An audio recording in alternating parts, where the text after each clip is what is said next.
Hi friends, అందరికీ నమస్కారం. నా జీవితం ఎలా మొదలైందంటే, చిన్నప్పుడు మాకు తాటికమ్మల గుడిసె తప్ప ఏం లేకుండే. అది కూడా మా అమ్మ నాన్న తొందరగానే చనిపోయారు. వాళ్ళు చనిపోయిన తర్వాత ఆ తాటికమ్మల గుడిసె పోయింది, అది కూడా లేకుండే. అప్పుడు అక్కడ ఇక్కడ తిరుగుతూ బతికేవాడిని. ఒక్క పూట అన్నం తింటే రేపటిదాకా మళ్ళీ దొరికేది కాదు. అలా బతికిన. అప్పుడు అనిపించింది నాకు కూడా చాలా ఆస్తి ఉంటే బాగుంటుండే, ఈ కష్టాలని ఎందుకని. నేను నడుచుకుంటూ జంగలంతా తిరుగుతుంటే నా కాళ్ళకు ఒక్కొక్క ఇంచు మందం ముళ్ళు గుచ్చేటి, అయినా భరించి తిరిగాను. ఇప్పుడు నా దగ్గర అన్నీ ఉన్నాయి.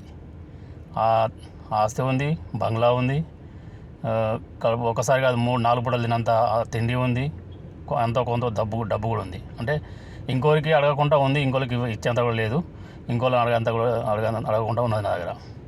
అయినా మనసుకి శాంతి లేదు, ఇంకా ఏదో లోటు ఉంది. ఈ మనిషికి శాంతి ఎక్కడ దొరుకుతుంది నాకు అనేది నేను ఆలోచించాను.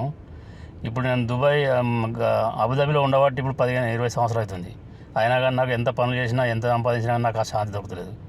ఇప్పుడు నాకు ఆ ప్లేస్ దొరికింది. ఎక్కడ అంటే ఆ ప్లేసు ఇప్పుడు దొరికింది నాకు. ఆ ప్లేస్కు పోతే నాకు మనశ్శాంతి అవుతుంది. అంటే నా మనసుకు కావాల్సినంత సంపాదన దొరుకుతుంది. అక్కడికి పోవాలని అనుకుంటున్నా.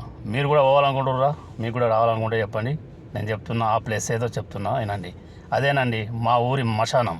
అక్కడికి అయిన తర్వాతనే ప్రతి మనిషికి, కోటీశ్వరునికైనా మనశ్శాంతి కలుగుతుంది, బీదవాడికైనా మనశ్శాంతి కలుగుతుంది. అక్కడికి పోయేదాకా నువ్వు ఎంత సంపాదించినా ఏమి చేసినా మనశ్శాంతి అనేది ఉండదు. Thanks friends. ఇది నా ఫస్ట్ వీడియో. మరి ఎంతమంది వస్తుందో చూడాలి.